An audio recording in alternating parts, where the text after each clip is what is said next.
Good day!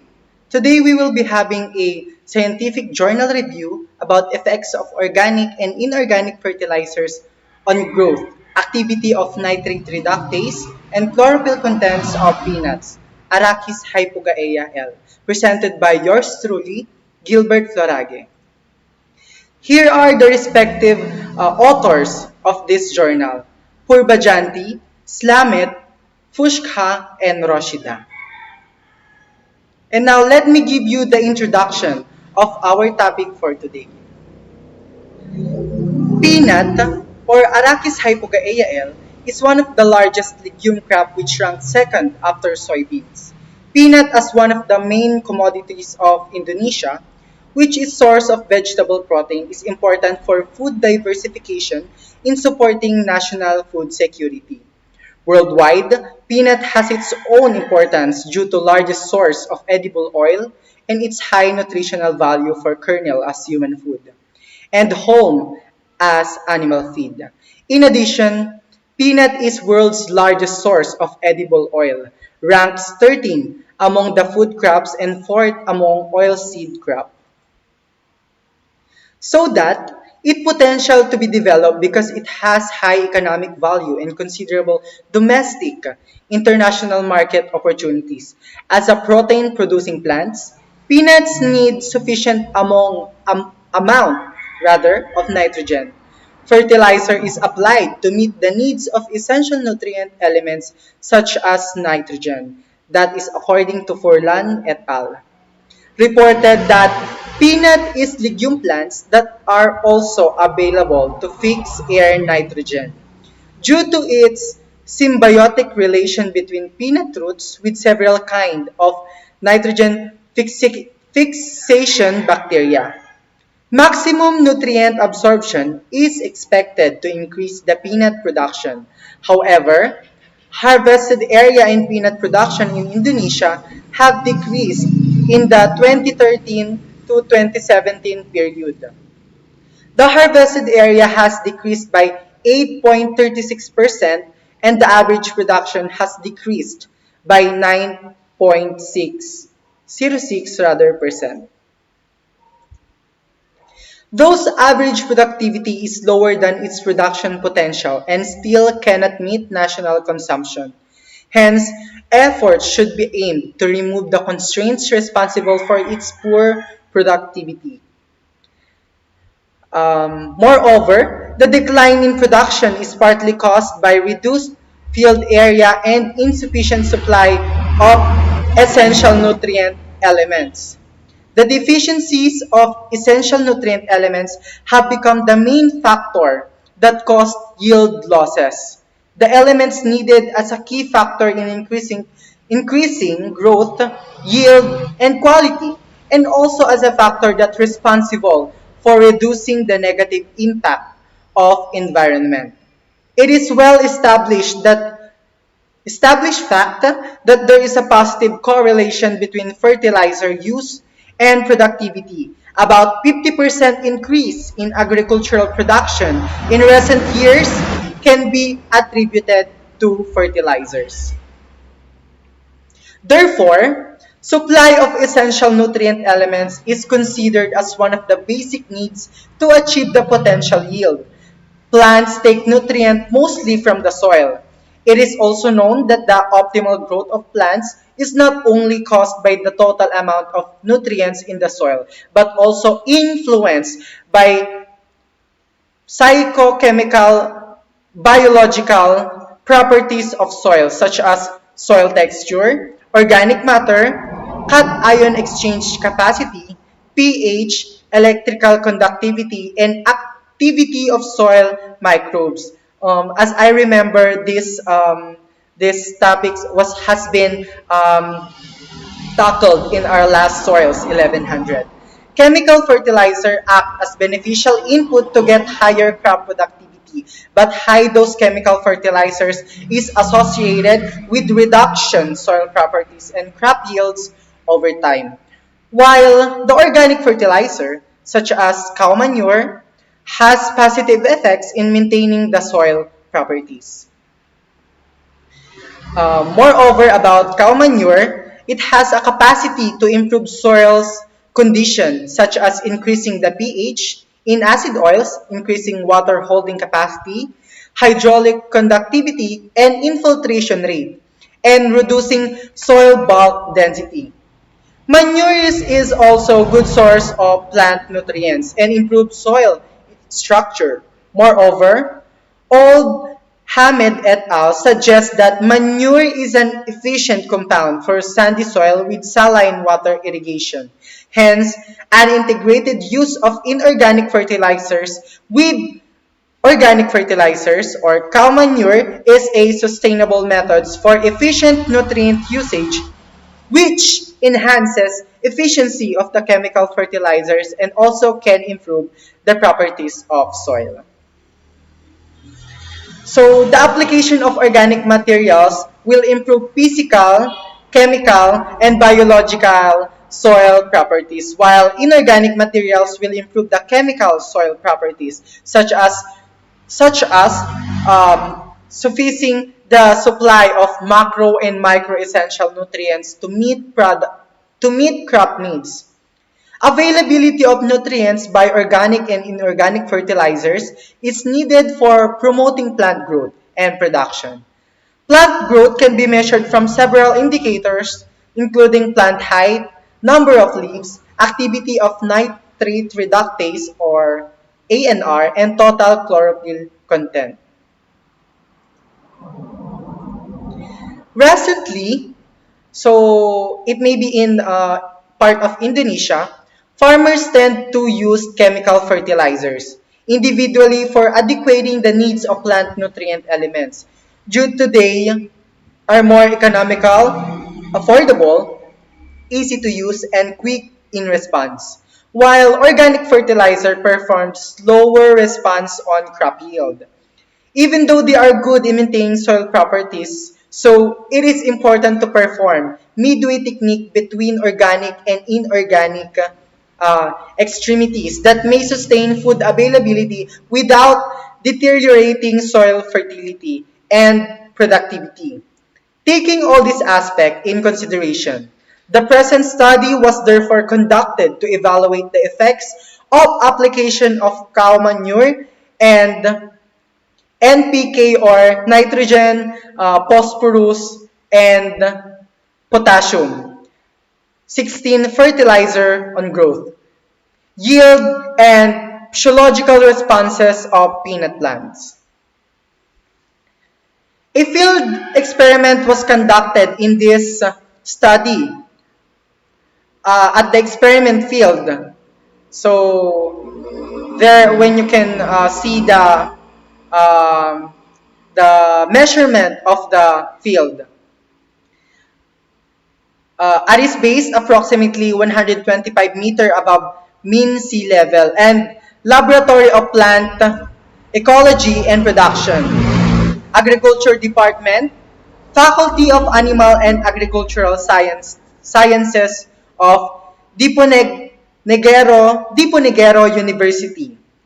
Daily climate parameters were recorded by the researchers. Automatically weather system or AWS located at the field area.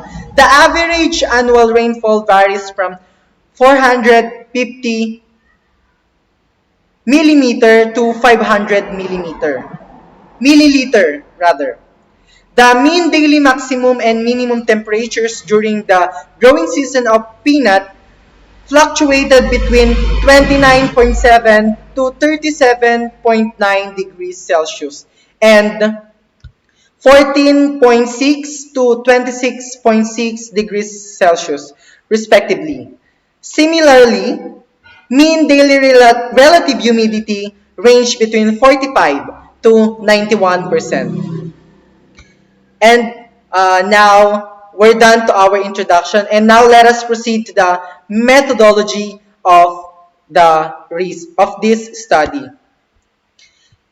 According to this journal or scientific journal, a field experiment was conducted at the experiment field with a latitude of 110 degrees to 16 by 20 to 110 30 by 29 and has a long of 655 to 34 and 7 degrees to 074 degrees altitude approximately 125 meters above mean sea level and Laboratory of Plant Ecology and Production Agriculture Department, Faculty of Animal and Agricultural Science, Diponegoro University. So I already tackled those parts. So let's proceed to our next slide. So the research materials used in this scientific journal is the materials used in the experiments were peanut seeds. The variety is Gerapa, a cow manure, NPK-16 fertilizer, and total chlorophyll and ANR reagents.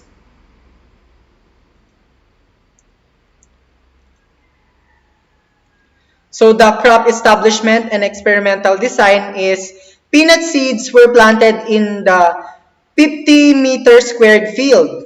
The experiment field were divided into 45 plots. Each plot is 2 by 2 meter in size with 0.5 meter in space between each plot.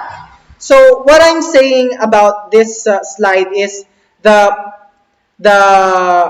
the field or the proportion of the field that being planted by peanuts. Nitrogen, phosphorus, and potassium-16 fertilizer and cow manure were used during fertilization as plant treatments.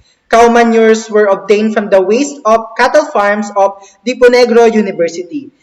Peanut seeds were planted 1 week after applying cow manure. The plant spacing is 20 by 20 centimeter with 2 seeds in each hole. The experimental design used in this study was split plot, with the cow manure treatment as main plot and nitrogen, phosphorus, and potassium-16 treatment as subplot.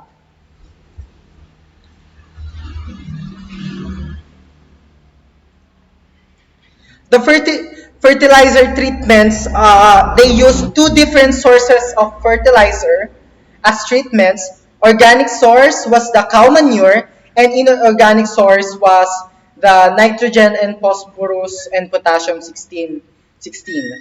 Fertilization using cow manure was conducted 1 week before planting with doses of 0, 5, and 10 tons per hectare, while fertilization using NPK-16 was applied twice at 1 week after planting and the end of vegetative phase, with the doses of 0, 25, 50, 75, and 100 kilogram per hectare.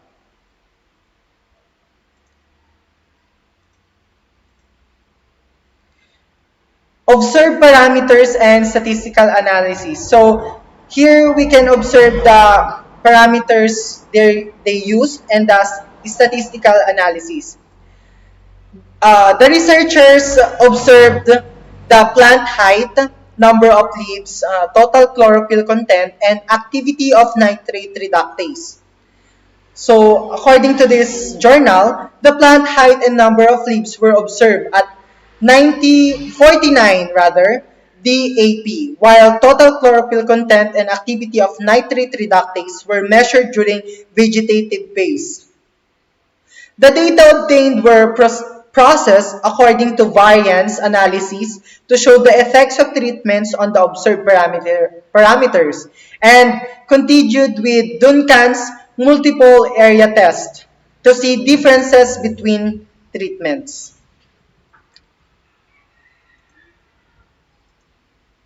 And now, we're done to our methodology, and now let us proceed to results and discussion. First, let us discuss about the plant growth responses as affected by organic and inorganic fertilizer. So, as I've discussed, we used cow manure in organic and inorganic fertilizers such as nitrogen, phosphorus, and potassium-16 fertilizer. So plant height, separately, the application of organic and inorganic fertilizer showed significant effect on plant height, while the interaction between those treatments had not significant effect on plant height. Or under organic fertilizer, cow manure treatments, plants improve its height. Among the doses level of cow manure, 10 ton per hectare dose generated the highest plant height. However, these responses were not significant, different with those 5 ton per hectare dose treatment. So I will show you the table 1. So this table shows the plant height of peanut plants due to application of cow manure and the inorganic fertilizer NPK 16 fertilizer at 7 weeks after planting. So as we can see, the 0 ton per hectare of 0 kilogram per hectare of NPK, the result is 6.6, while in 25 kilogram of NPK is 7.1. 6.1 in 50 kilogram of NPK, while in 75 kilogram, the centimeter plant height of peanut plants is 7.0, while in 100 kilogram per hectare of NPK, the plant height results in 7.1. That has a mean of 6.84. So while in 5 tons per hectare, the result mean is 7.78, while the 10 ton per hectare of cow manure, the mean averages in 7.86. That is for our NPK. While in cow manure, the mean of 0 kilogram per hectare of cow manure results in 7.6 as an average. And while in 25 kilogram per hectare, the result is 7.10. And in 50 kilogram per hectare is 7.30. While in 75 kilogram of cow manure, the result is 8.00. While in 100 kilogram, the result is 7.9 as a total mean. So as it said, mean values followed by same letter within column did not differ significantly according to Duncan's multiple range test. So here in this table, they use the Duncan's multiple range test, and it results to not differ significantly. That has an average of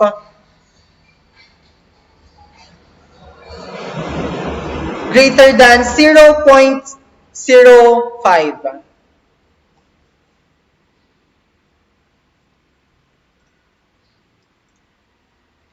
So, according to the researchers, application of cow manure could enhance the soil organic matters. Soil organic matters improve soil structure and at the same time increase the availability of nutrient source. Availability of organic matter also contribute to crop growth and yield directly by supplying nutrients and indirectly by modifying soil physical properties such as stability of aggregates and porosity that can improve the root growth, rhizosphere, and stimulate plant growth. Moreover, manure application also affects the accumulation of macroaggregate protected carbon and nitrogen. Plant growth rates are influenced by elements of nitrogen, phosphorus, and potassium.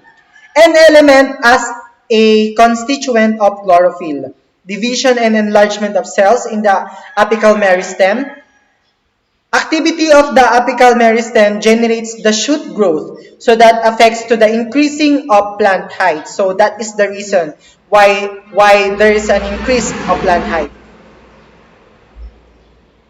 So number two that I will discuss is the result of cow manure and NPK 16 fertilizer in number of leaves of the peanut. So according to the scientific journal, application of cow manure and NPK 16 were not significant. So remember, the application of cow manure and NPK 16 were not significant on number of leaves. Similarly, the interaction between those treatments also had no significant effect of number of leaves. I will show you the table 2 lately. Similar result also showed in Brassica napus L that supplemented with organic fertilizer. A non-significant organic fertilizer treatment effect was revealed from weeks 1 to 8 as recorded by the researchers. So here in the table 2, I will show you the number of leaves of peanut plants due to the application of cow manure and NPK 16 fertilizer at 7 weeks after planting. So let's start in cow manure. Application of 0 tons per hectare of 0 kilogram per hectare results in with a mean of results in 16, while in 25 kilogram per hectare, while application of 5 ton of cow manure per hectare results in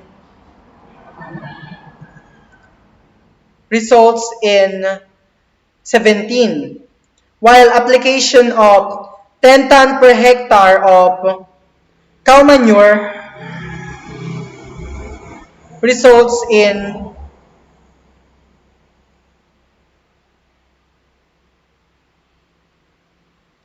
15 and 4, if I'm not mistaken.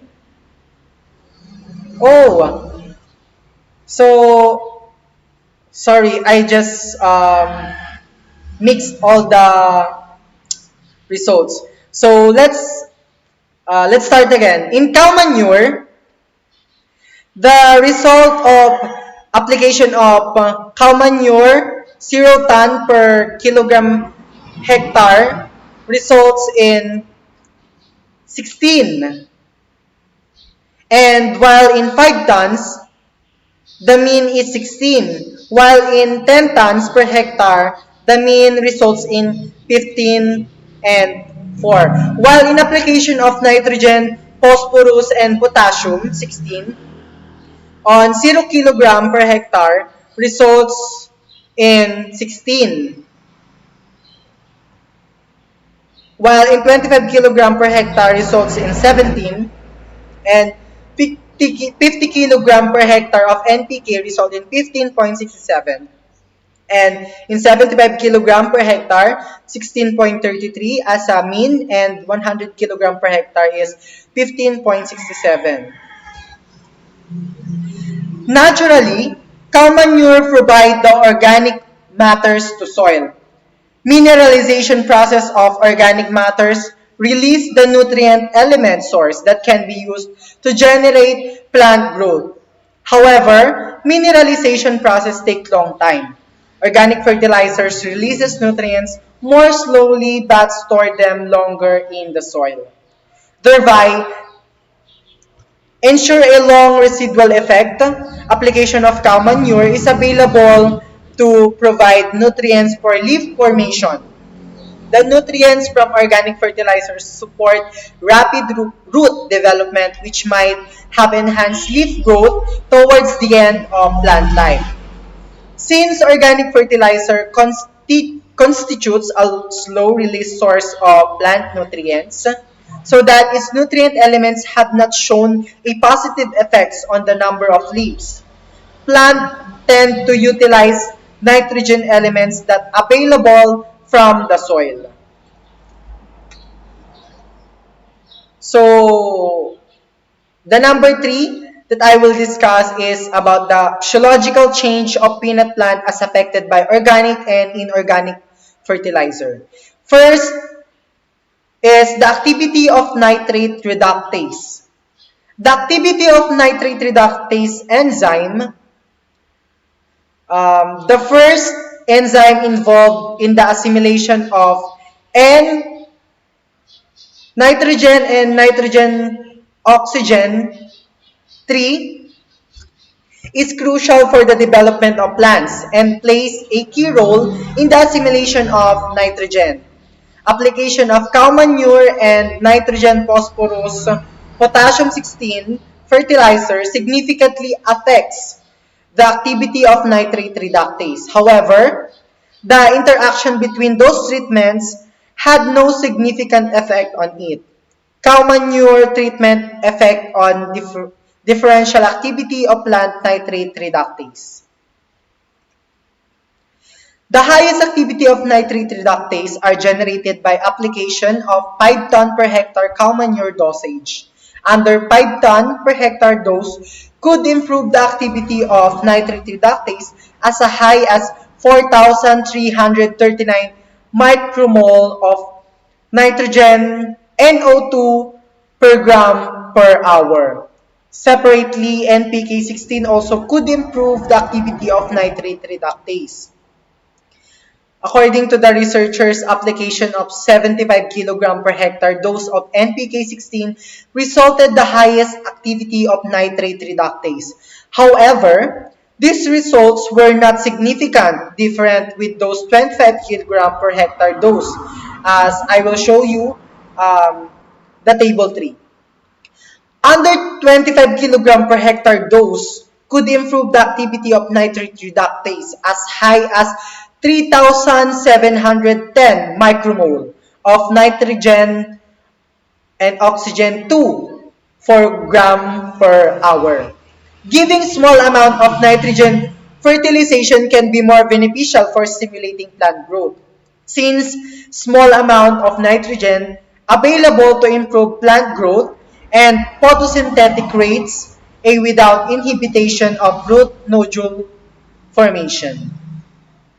So here in table 3, we can see the activity of nitrate reductase of peanut plants due to application of cow manure and NPK16 fertilizers. So now let us start in cow manure.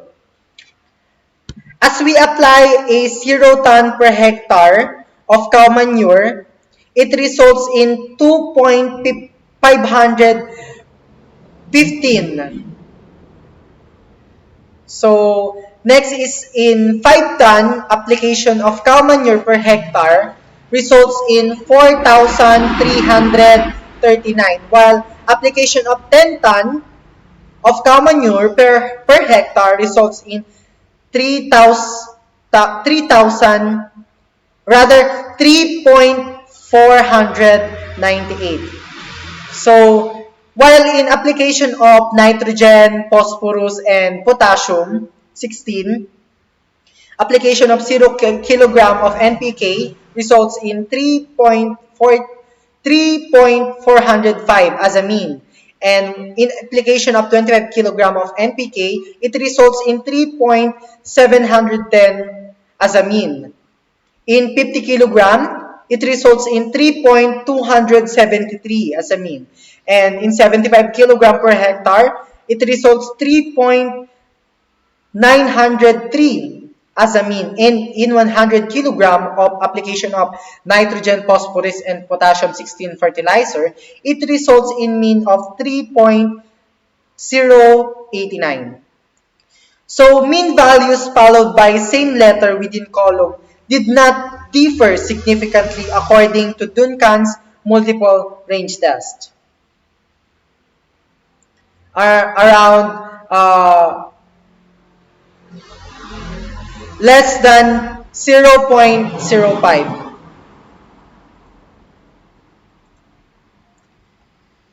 So I will give more information about the table 3. As cow manure contributed to the accumulation of nitrate reductase activity, mineralization of organic matters from cow manure increased the availability of nitrogen elements. So, positive effects of organic fertilization on activity of nitrate reductase, excuse me, also be found in soybean and sorghum plants that applicated with several kind of manures in vertisols of semi-arid tropics and in salad tomato that applicated with vermicomposting. Activity of nitrate reductase depends on the supply of carbohydrates as a final result of photosynthesis. Then it further be used in the respiration process to generate energy. Nitrate reductase biosynthesis is affected by availability of nitrogen in the cultivation media, and its activity is induced by the presence of nitrate in the leaves. An increase in the amount of activity of NR leads to a corresponding increase in the potential of nitrate reduction and confers a greater capacity for general amino acid synthesis, protein synthesis of total nitrogen simulation.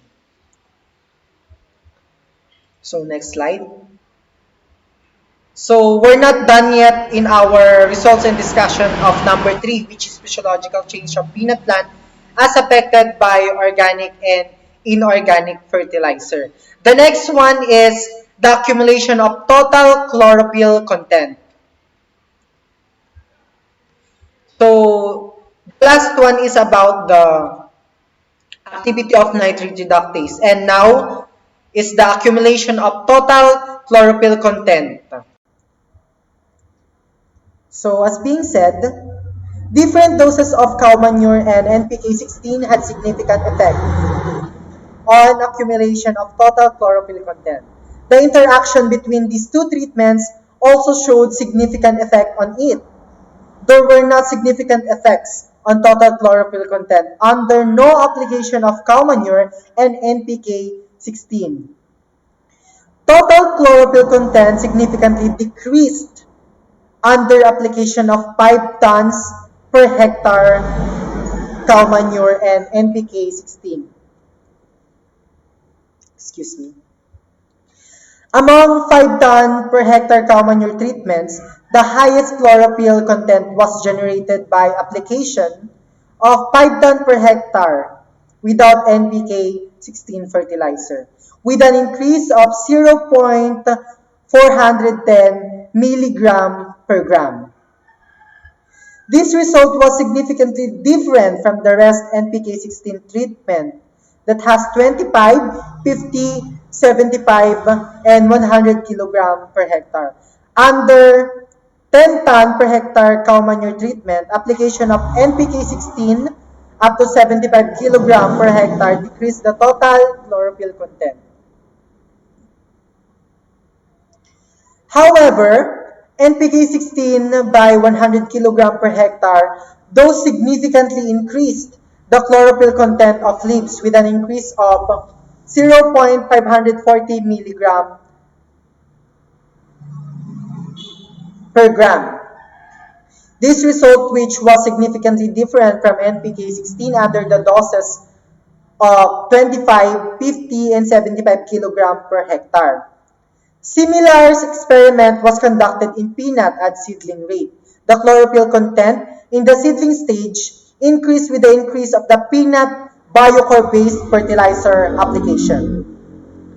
Another similar result was also be found in maize and sorghum plants. It is also an agronomic crops. And in soybean, total chlorophyll content was increased by increasing dosage of inorganic fertilizer that's supplemented with organic fertilizer. Application of cow manure without NPK-16 could not adequate the nutrient supply that's responsible for chlorophyll biosynthesis. However, supplementation of cow manure on the application of NPK-16 significantly improved the nutrient absorption so that chlorophyll biosynthesis was optimized. A high amount of chlorophyll is required to maintain photosynthetic pigments that is showed in the leaves and synthesis the enzymes that take part resulting in increased growth and yield of peanut plants. Also, application of cow manure with NPK-16 improves soil physical, chemical, and biological properties. Hence, the plant nutrients absorption was optimized. The sustain the suitability and usefulness of organic fertilizer has been attributed to high availability of NPK content, which capable to enhance soil fertility.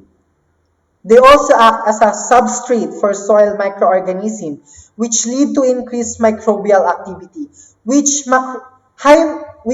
high microbial activity result in increasing the rate of organic material decomposing and releasing nutrient of plant uptake. So here in table 4, I will show you the total chlorophyll content of peanut plants due to application of cow manure and NPK-16 fertilizer. So in cow manure, upon application of 0 ton of cow manure per hectare, it results to 0.3516, which is did not differ significantly affect according to Duncan's multiple range test. And in 5 ton per hectare of cow manure, it results to 0.2882, which is also did not differ significantly. And also in 10 ton of cow manure per hectare results in 0.3682. Those values is not or did not differ significantly affect the total chlorophyll content of peanut plants. While in NPK, application of NPK in 0 kilogram per hectare, it also did not differ significantly affect. Also in 25 kilogram, 50 kilogram, 75 kilogram, and 100 kilogram. So this result is tabulated according to Duncan's multiple range test that has an less than 0.05. Synergistic application of both fertilizer may serve adequate nutrition that involve in chlorophyll biosynthesis. Chlorophyll biosynthesis are influenced by light, carbohydrate, temperature, genetic, and nitrogen availability. The addition of NPK nutrients can increase plant growth and production because these elements can stimulate roots, strengthen plant stems, and increase photosynthesis rates. Nitrogen element also contributes for high growth and production of plants. So, as I remember, nitrogen has a big factor in improving the growth of the plants. Although peanut has an has capacity to make its own nitrogen, but nitrogen can also improve the high growth and production of plant leaves of peanuts. And as I showed in this slide, uh, nitrogen has a big factor for growing crops. Availability of N or nitrogen is sufficient to increase chlorophyll biosynthesis, leaf organ formation, and assimilation. So I already discussed this table. So the mean values of that being resulted in this table is followed by same letter within interaction column did not differ significantly according to Duncan's multiple range test as being used to tabulate the results of this journal. It was concluded, oh, sorry, we're done to our results and discussion, and now we're on our conclusion.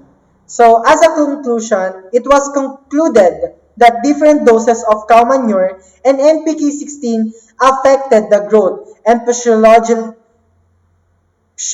of peanut plants. Application of 10 ton per hectare cow manure and 100 kilogram per hectare of NPK 16 fertilizer showed the highest plant height, total chlorophyll content, and ANR.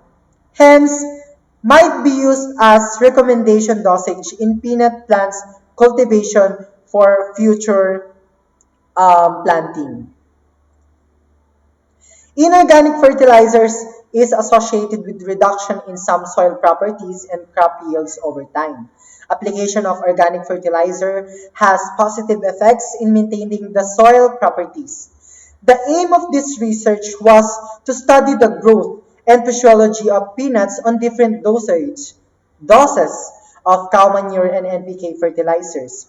The study was carried out in the research field of the Laboratory of Ecology and Plant Production, Agriculture Department, Faculty of Animal and Agricultural Sciences, Diponegro University, Semarang, Indonesia.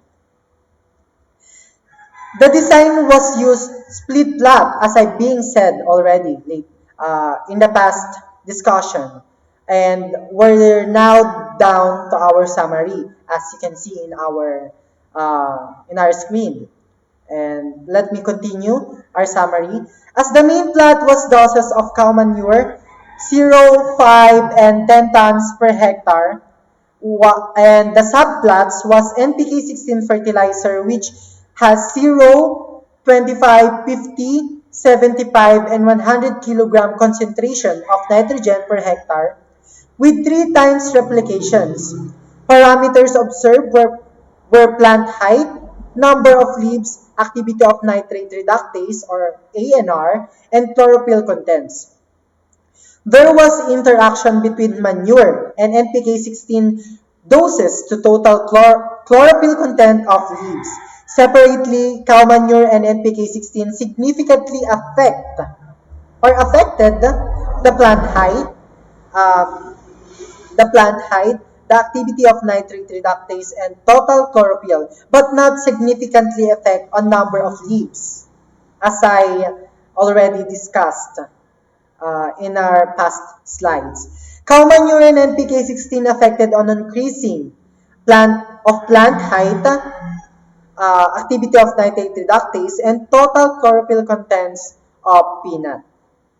So that's all for our journal review as a part or as a part of